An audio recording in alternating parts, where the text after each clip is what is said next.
शुरुआत करते हैं दोस्तों आज की न्यूज़पेपर की। हम पहली न्यूज़ के साथ में पहली न्यूज़ हम देखने वाले हैं चुनाव से रिलेटेड। जो एग्ज़िट पोल है ना, वो क्या बता रहे हैं, किस राज्य में कौन सी पार्टी ने ज़्यादा वोट हासिल किए हैं, कौन जीत सकती है, इसके बारे में एक ओपिनियन एग्ज़िट पोल आया है, उसको हम देखेंगे। ठीक है, इसमें बताया गया है कि तमिलनाडु में डीएमके जीत सकती है। ठीक है, लेफ्ट फ्रंट जीत सकती है केरला में, और एनडीए जीत सकती है असम में। ऐसा एग्जिट पोल का कहना है। अब हम देख लेते हैं एग्जिट पोल क्या होता है और ओपिनियन पोल क्या होता है। सबसे पहले हम देख लेते हैं ओपिनियन पोल क्या होता है। जैसे ही चुनाव की घोषणा होती है, एक सर्वे कराया जाता है। अलग अलग न्यूज़ चैनल हो सकते हैं, कोई भी हो सकता है, जिसमें वोटर से पूछा जाता है कि आप किस पार्टी को वोट देने वाले हैं। ठीक है, फिर अलग अलग पार्टी के हिसाब से लोगों की संख्या को काउंट कर लिया जाता है। ऐसे वाले सर्वे को हम कहते हैं ओपिनियन पोल कहते हैं। और इसमें इस बात का जोर रहता है कि हम कितने ज़्यादा से ज़्यादा लोगों के कांटेक्ट में आ सकते हैं, कितने ज़्यादा से ज़्यादा लोगों के हम संपर्क में आए हैं। उनका जो सैंपल का साइज़ है जितना बड़ा रहेगा, उनका नतीजा उतना ही सही होता है, ऐसा इसमें बताया गया है। अब हम बात करते हैं एग्ज़िट पोल की। ठीक है, एग्ज़िट पोल में क्या होता है, जैसे ही कोई व्यक्ति वोट डालकर उस चुनाव केंद्र से बाहर निकलता है, तो अलग अलग चैनल वाले अलग अलग लोग एक सर्वे करते हैं। लोगों से पूछते हैं कि आप कौन सी पार्टी को वोट दिए हैं। इस प्रकार का जो सर्वे होता है उसको हम कहते हैं एग्ज़िट पोल। अब देखो, कभी कभी एग्ज़िट पोल ओपिनियन पोल गलत भी हो जाता है, क्योंकि हो सकता है लोग गलत भी बता दें। ठीक है, हो सकता है छिपाते हों, अपनी बात को बताना नहीं चाहते हैं। अब हम देख लेते हैं क्या कहता है पोल का जो प्रिडिक्शन है ना, उसको हम देखते हैं। सबसे पहली हम बात करेंगे तमिलनाडु से। तमिलनाडु में टोटल जो विधानसभा की सीटें हैं ना, वो 234 हैं। ठीक है, 118 जिसे मिलेगा वो मेजॉरिटी में रहेगा। अब इंडिया टुडे एक्सिस का कहना है डीएमके इसमें से 175 से 195 सीट लाने वाली है, और एआईडीएमके 38 से 54 वोट लाएगी। ठीक है, एबीपीसी वोटर 160 से 172 डीएमके ला सकती है, एआईडीएमके 58 से 70। टुडेज चाणक्य का ये कहना है कि 175 प्लस या माइनस, और AIADMK 57 plus minus. P mark का कहना है कि 160 से 190 वोट डीएमके ला सकती है, एआईडीएमके 40 से 65 ला सकती है। रिपब्लिक सीएनएक्स का कहना है 160 से 170, और एआईडीएमके का कहना है 58 से 68। लगभग कुल मिलाकर यही कह सकते हैं कि डीएमके यहाँ पर बढ़त में नज़र आ रही है। पुदुचेरी की बात हम यदि करें तो पुदुचेरी जो कि केंद्र शासित प्रदेश है, यहाँ पर टोटल 30 सीट हैं। ठीक है, 30 में से जिसके पास 16 वोट आ जाएंगी वो हो जाएगी मेजोरिटी वाली और अपनी सरकार बना लेगी। इसमें एनडीए की बढ़त दिखाई गई है। ठीक है, चाहे इंडिया टुडे एक्सिस हो, एबीपीसी वोटर हो, रिपब्लिक सीएनएक्स हो, और जो यूपीए है उसको 6 से 10, 6 से 10, 11, 13 इस प्रकार से वोटें मिल रही हैं। यदि हम बात करें वेस्ट बंगाल की, तो वेस्ट बंगाल में 294 विधानसभा की सीट है। मेजॉरिटी उसको होगी जिसके पास 148 सीट आ जाती हैं और वो अपनी सरकार बना लेगा। अब यहाँ पर भी जो आंकड़े हैं, एक्सिस की यदि हम बात करें, एआईटीसी प्लस में नज़र आ रही है, बीजेपी भी जो है प्लस में नज़र आ रही है। एक्सिस की यदि हम बात करें 130 से 156, एबीपीसी वोटर 152 से 164 कहना, और चाणक्य का कहना है 180 प्लस माइनस। पी मार्क का कहना है 152 से 172, रिपब्लिक सीएनएक्स का कहना है 128 से 138। अब यदि हम बीजेपी की बात करें तो एक्सिस का कहना है 134 से 160, मतलब एआईटीसी से आगे ही है। एबीपीसी वोटर का कहना है 150 एआईटीसी, तो बीजेपी 109 से 121। चाणक्य के अनुसार बीजेपी कम है, 108 है। पी मार्क के अनुसार 112 है, ये भी जो है AITC से कम ही है। रिपब्लिक CNX के अनुसार थोड़ा सा ज़्यादा है AITC से, ऐसा इनका अंदाज़ा। फिर INC और जो लेफ़्ट है वो सब बहुत ही कम वोट हासिल करने वाली। इसके अलावा केरला में टोटल 140 विधानसभा की सीट है, जिसमें से 71 जिसको मिलेगा वो मेजॉरिटी में रहेगा।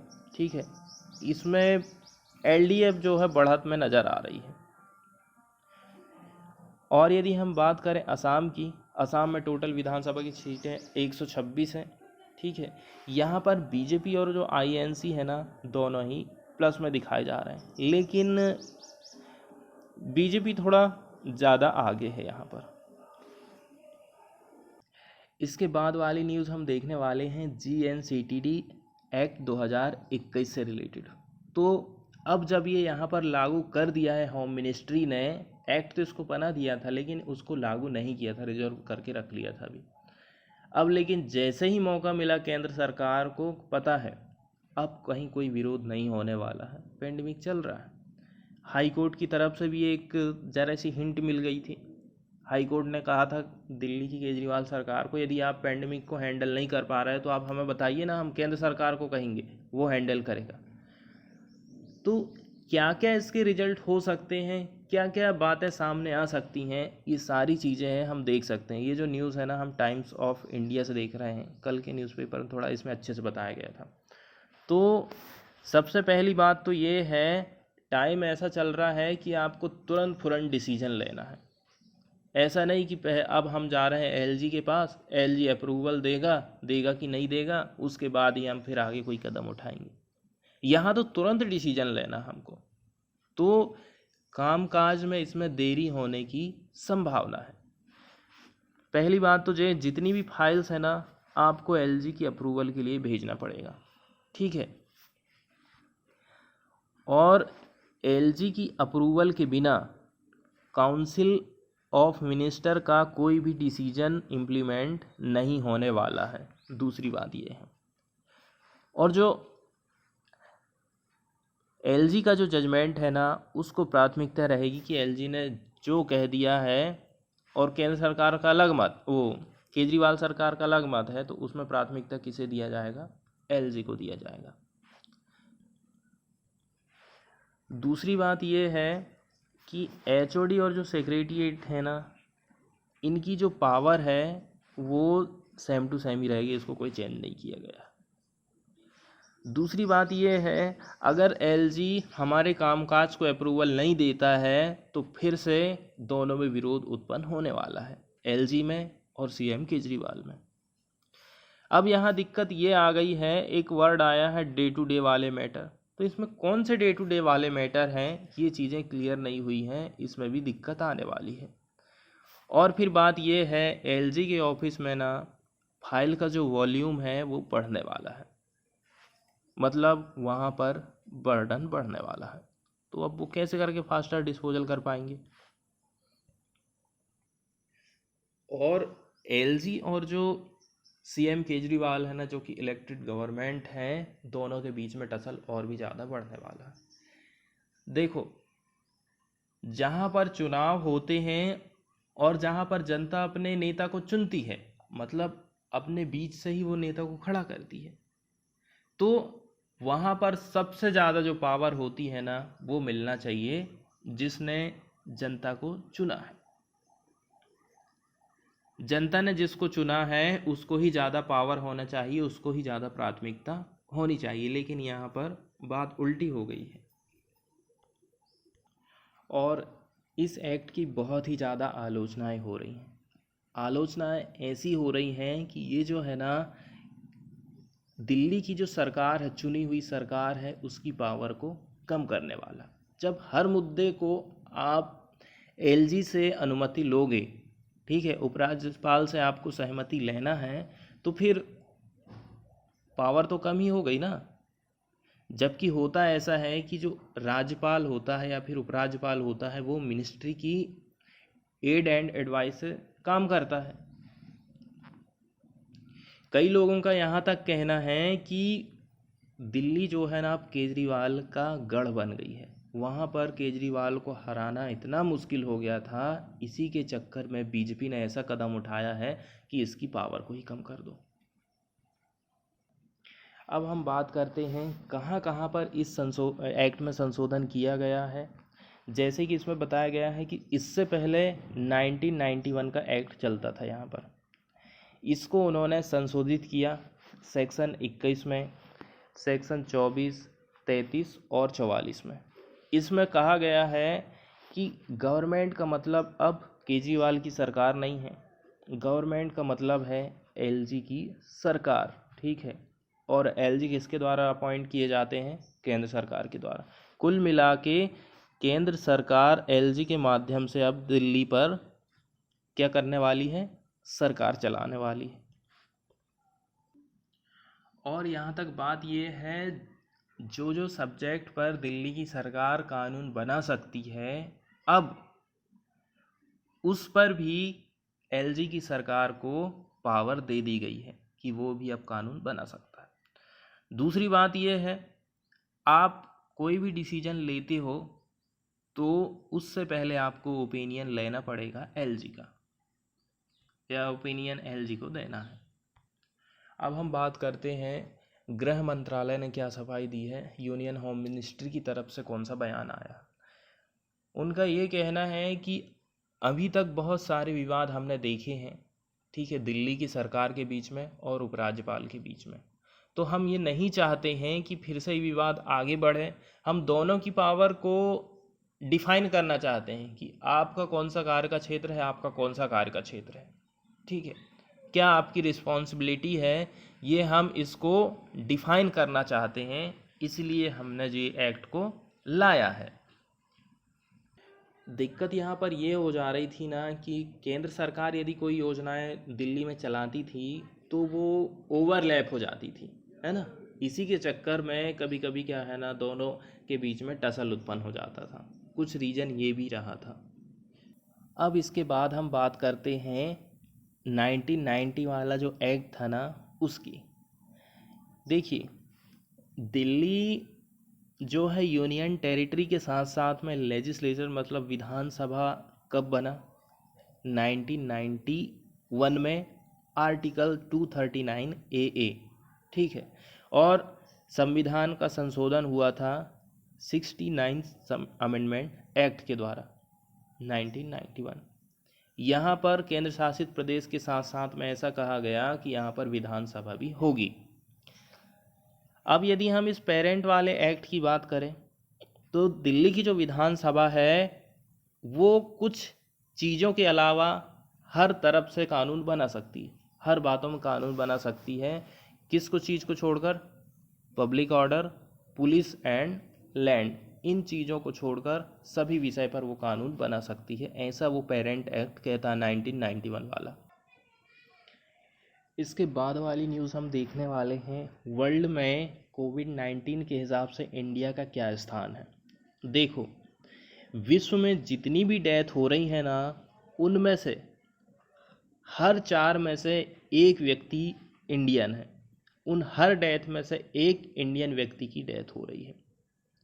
3.8 लाख से भी ज़्यादा न्यू इन्फेक्शन एक सिंगल दिन में आए हैं। एक ग्राफ बताता है अलग अलग देश और उनका क्या डेथ का रिकॉर्ड है उसके बारे में, ठीक है। इसमें 1 मार्च 2020 से लेकर 28 अप्रैल 2021 तक का ग्राफ दिखाया गया है।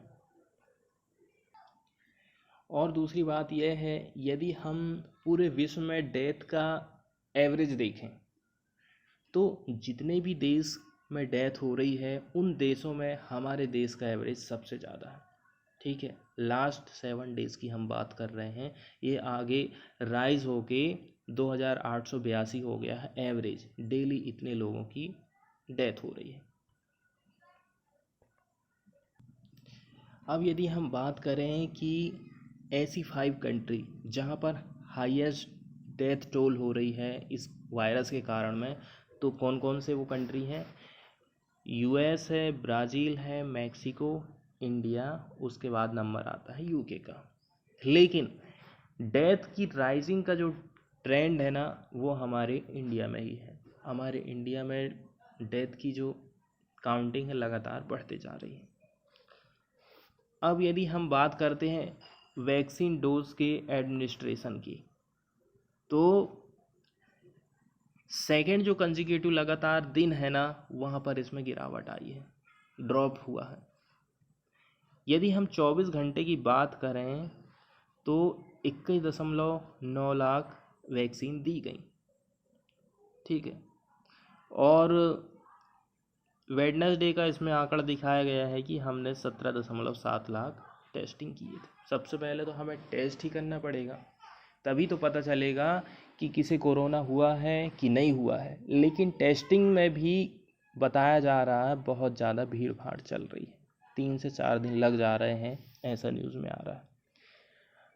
जब हमारी रिपोर्ट ही इतनी लेट आएगी तब तक हम घूमते फिरते रहेंगे और फिर दूसरे लोगों को कोरोना फैला देते हैं। यही तो दिक्कत है। इसलिए सबसे पहले हमें टेस्टिंग पर ध्यान देना ज़्यादा ज़रूरी है। और दूसरी बात, ऑक्सीजन। भीड़ भाड़ तो हर जगह ही चल रही है, मतलब समस्याएं हर जगह। हॉस्पिटल में आपके एडमिशन लेने से लेकर रोगी की यदि डेथ हो जाती है तो शमशान घाट में पहुंचने तक, वहां तक आपको समस्याएं देखने को मिल रही हैं। इसके बाद वाली जो न्यूज़ है वो कोवैक्सीन है, कोविड-19 की जो वैक्सीन है उससे रिलेटेड है। इसको बनाती है भारत बायोटेक कंपनी, ठीक है। और थर्सडे के दिन इन्होंने ये कहा है कि हम वैक्सीन की सप्लाई करेंगे स्टेट गवर्नमेंट को 400 रुपया एक डोज के हिसाब से। इन्होंने 200 रुपया कम कर दिया है। पहले इन्होंने निर्धारित किया था कि हम इसको 600 रुपया में सरकार को बेचेंगे, स्टेट गवर्नमेंट को बेचेंगे। अब इसके बाद ठीक इसी प्रकार से जैसे कोवैक्सीन ने अपना प्राइस डाउन किया ना, तो उसी प्रकार से एक और वैक्सीन है कोविड-19 की, कोविशील्ड जिसका नाम है, ठीक है।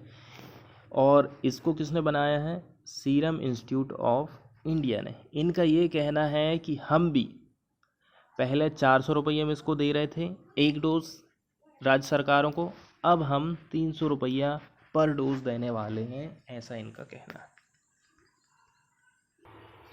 इसके बाद वाली न्यूज़ हम देखने वाले हैं नेशनल डिजास्टर मैनेजमेंट एक्ट 2005 से रिलेटेड।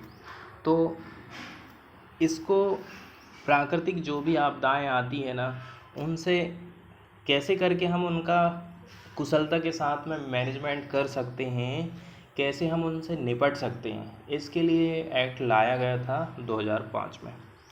लेकिन इसे 2006 में लागू किया गया था। 2005 में तो इसको बना लिया था गया था, लेकिन इसको लाया गया था 2006 में, इसको लागू किया गया, ठीक है।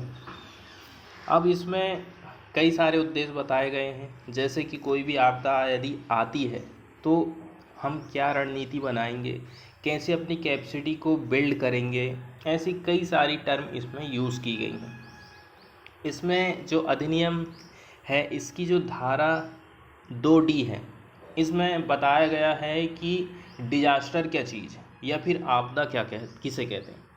तो ये नेचुरल भी हो सकती है या फिर इंसानों के द्वारा कोई कारणों से उत्पन्न हो सकती है, जिसमें तबाही हो, दुर्घटना हो, आपदा आए या फिर घटना घटित हो, उसको हम कहेंगे आपदा या फिर जिसको डिजास्टर कहते हैं। कई सारी इसकी विशेषताएं हैं, जैसे कि नोडल एजेंसी। ये अधिनियम गृह मंत्रालय को टोटली राष्ट्रीय आपदा प्रबंधन संचालित करने के लिए नोडल मंत्रालय के रूप में नामित करता है। मतलब ये है कि अब जो डिजास्टर आया है इसको हैंडल कौन करेगा? गृह मंत्रालय, उसी को नोडल एजेंसी इसमें बताया गया। अब संस्थागत संरचना वर्ड इसमें यूज़ हुआ है, इसका मतलब ये हुआ नेशनल लेवल, स्टेट लेवल या फिर डिस्ट्रिक्ट लेवल पर संस्थाओं की एक व्यवस्था, जिसे व्यवस्थित संरचना बनाना है, उसी को संस्थागत संरचना कहा गया। अब ऐसा नहीं कि केवल नेशनल लेवल पर हमें हैंडलिंग करना है, स्टेट लेवल पर और डिस्ट्रिक्ट लेवल पर भी हमें आपदा से निपटना है। अब नेशनल लेवल पर जो संस्थाएं हैं उनके नाम यहाँ पर बताया गया, जैसे कि नेशनल डिजास्टर मैनेजमेंट प्राधिकरण, ठीक है ना। ये जो है आपदाओं के प्रति टाइम पर और इफेक्टिवली प्रतिक्रिया के लिए नीति, योजना, दिशा निर्देश तैयार करता है, ठीक है। और ये टॉप की बॉडी है। अब एक होता है राष्ट्रीय कार्यकारी समिति होता है। तो जो एक्ट है ना, इसमें जो धारा नंबर 8 है, इसके अंतर्गत में राष्ट्रीय प्राधिकरण को उसके काम में यदि उसको हेल्प चाहिए तो राष्ट्रीय कार्यकारी समिति वो बना सकता है कि हमें इससे कुछ हेल्प मिल सकती है। अब ये जो समिति है आपदा प्रबंधन हेतु समन्वयकारी निगरानी निकाय के रूप में काम करने, राष्ट्रीय योजना को बनाने, राष्ट्रीय नीति का कार्यान्वयन करने के लिए उत्तरदायित्व किया गया है। मतलब कौन कौन से काम ये करेगी, तो निगरानी, राष्ट्रीय योजना बना सकती है, राष्ट्रीय नीति का कार्यान्वयन उसको काम के रूप में ढाल सकती है। अब मेन बात आ जाती है कि यदि हमें किसी आपदा से निपटना है तो उस टाइम हमको चाहिए पैसा। तो इसके लिए नेशनल डिजास्टर रिस्पॉन्स फंड बनाया जा सकता है। ये देखो, और राज्य स्तर पर, जिला स्तर पर भी इसी तरह की निधि का सृजन के लिए भी हम ऐसी बॉडी बना सकते हैं, इस प्रकार के फंड स्थापित कर सकते हैं। अब हम देखते हैं सजा के प्रावधान की। तो इसमें धारा 51 में बताया गया है कि यदि आप इसमें जो बातें कही गई हैं उनका पालन नहीं करते हो तो आपको 1 साल की सज़ा हो जाएगी या फिर जुर्माना हो जाएगा, या फिर दोनों चीज़ें हो सकती हैं। दूसरी बात ये है, यदि इस आदेश के अनुपालन से कोई व्यक्ति मर जाता है तो उसके लिए जो भी जिम्मेदार है ना, उसको 2 साल तक का कारावास हो सकता है। अब ये तो बात समझ में नहीं आती कि व्यक्ति मर गया है, आपने डेथ कर ले लिया उसकी, केवल आपको कारावास हो रहा 2 साल का। तो मिनिस्ट्री ऑफ होम अफेयर मतलब गृह मंत्रालय ने कुछ क्या किए हैं, गाइडलाइन इशू किए हैं कंटेनमेंट को लेकर। मतलब अभी जो महामारी फैली हुई है उसकी रोकथाम को लेकर कुछ गाइडलाइन जारी किए हैं। तो और ये जो गाइडलाइन है ना, वो डिजास्टर मैनेजमेंट एक्ट 2005 के अंतर्गत ही जारी किए गए हैं। अब इनको कहाँ कहाँ पर इम्प्लीमेंट किया जाएगा? ऐसे ज़िले जहाँ पर पॉजिटिविटी का जो रेट है ना 10% से भी ज़्यादा हाई हो गया, मतलब जहाँ पर 100 में से 100 लोगों को यदि हम काउंट करें उसमें से 10 में से भी ज़्यादा लोगों को कोरोना हो जा रहा है, तो उन ज़िलों में इसको इम्प्लीमेंट किया जाएगा। कब? बीता जो 1 सप्ताह है उसका रिकॉर्ड उनको देखना है। या फिर जहाँ पर बेड की जो ऑक्यूपेंसी है 60% से अधिक है, मतलब ऐसे डिस्ट्रिक्ट जहाँ पर 60% भर चुके हैं, वहाँ पर भी इन गाइडलाइन को इम्प्लीमेंट किया जाएगा। इसके बाद वाली न्यूज़ हम देखने वाले हैं जो बाइडेन साहब से रिलेटेड। इन्होंने कुछ अभी प्लानिंग की है अपने अमेरिका के लिए। तो जो बाइडेन साहब अमेरिका के 46वें राष्ट्रपति हैं। इसके पहले थे डोनाल्ड ट्रंप, 45वें नंबर के राष्ट्रपति। ये वाइस प्रेसिडेंट रहे थे 2009 से 2017 में, जिस टाइम ओबामा साहब की सरकार थी, और ये थे उस टाइम में 47वें नंबर के वाइस प्रेसिडेंट। इसके अलावा डेलावेयर की एक पोस्ट डेलावेयर के रूप में इन्होंने 1973 से 2009 तक काम किया यूनाइटेड स्टेट्स सीनेट में। अभी वर्तमान में कमला हैरिस यहाँ की वाइस प्रेसिडेंट है, ठीक है। और यदि हम बात करें इनकी पार्टी, तो इनकी पार्टी का नाम है डेमोक्रेटिक पार्टी। तो अब हम देखते हैं न्यूज़ की। जो बाइडेन ने अपनी जो गवर्नमेंट की स्पेंडिंग है उसको बढ़ाने का निर्णय लिया है, ठीक है। जब वो कांग्रेस को क्या कर रहे थे, एड्रेस को, तो उन्होंने कहा ह्यूमन राइट्स जो अब्रॉड फैला हुआ है उसको हमें डिफेंड करना है। और ऐसा नहीं है कि अब अमेरिका अपनी पुरानी स्थिति में आ गया है तो वो थोड़े से समय के लिए आया हो, नहीं, अमेरिका परमानेंटली पुरानी स्थिति में आने वाला है, जैसा पहले था वैसे ही रहेगा। तो इन्होंने इस बात पर जोर दिया कि गवर्नमेंट की जो स्पेंडिंग है और जो इन्वेस्ट है अमेरिकन सोसाइटी में, उसको हमें बढ़ाना है, ठीक है। इसके लिए लगभग 1.8 ट्रिलियन डॉलर की प्लानिंग उनके माइंड में है, जिसमें universal pre school, free community college खोल देंगे, ठीक है। एल्डर जो लोग हैं उनकी केयर की जाएगी, और ये सारी चीज़ें होना है अमेरिकन फैमिली प्लानिंग के अंतर्गत। तो इससे हमें कई सारी चीज़ें सीखने को मिलती हैं कि हमें भी इस प्रकार के काम करने चाहिए, इस प्रकार के कदम उठाने चाहिए हमारी सरकार को, ये सारी बातें। इसके अलावा जो उनका फोकस रहा ना स्पीच का, वो था वर्कर और उनकी फैमिली। इसके अलावा भी 2.3 ट्रिलियन डॉलर इंफ्रास्ट्रक्चर प्लान के अंतर्गत खर्च किए जाएंगे। इसको अमेरिकन जॉब प्लान्स के नाम से भी जाना जाता है। अब हम बात करते हैं उनकी 3 जो स्पेंडिंग्स है वो कहाँ कहाँ पर होने वाली है। पहली बात, रिलीफ पैकेज, जॉब प्लान और फैमिली प्लान। यदि हम टोटल इसको रुपयों में आके तो 6 ट्रिलियन डॉलर होता है, और ये जो है ना लार्जेस्ट एक्सपांसन है सोशल स्पेंडिंग में। यदि हम एक डिकेड की बात करें, ठीक है, एक दशकों से यदि ऐसा खर्चा देखें तो कभी नहीं हुआ। अब यदि हम बात करें कि पैसा कैसे आएगा, तो ये जो है ना टैक्स को इंक्रीज़ करने वाले, टैक्स इंक्रीज़ करेंगे तो पैसा आएगा। जैसे कि कॉरपोरेशन, कंपनियां जो कमाई कर रही हैं ना अमेरिका में, उनसे टैक्स वसूलेंगे ज़्यादा ही। इसके अलावा ये जो कैपिटल गेन टैक्सेस है ना, इसको भी बढ़ाने वाले हैं, जो कि $1 मिलियन से ज़्यादा जो लोग कमा रहे हैं हर साल, उनके ऊपर भी ये टैक्स को इंक्रीज़ करने वाले। इसी से उनको पैसा मिलने वाला है, एक हाथ से लेना है और दूसरे हाथ से देना है, ऐसा इनका काम है। इसके बाद वाली न्यूज़ हम देखने वाले हैं चाइना से। तो चाइना में एक जगह का नाम है वेनचांग स्पेसक्राफ्ट लॉन्च की साइट, जहां से इन्होंने एक मॉड्यूल को अंतरिक्ष में भेजा है।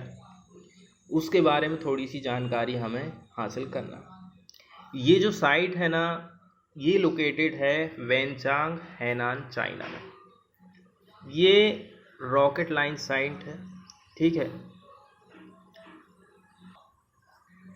देखो, अब यदि हम बात करें ना, क्या और भी यहाँ पर स्पेसक्राफ्ट लॉन्च की साइट्स हैं, तो एक तो ये खुद हो गई, और दूसरी है जिचहैंग सैटेलाइट लॉन्च सेंटर, ठीक है।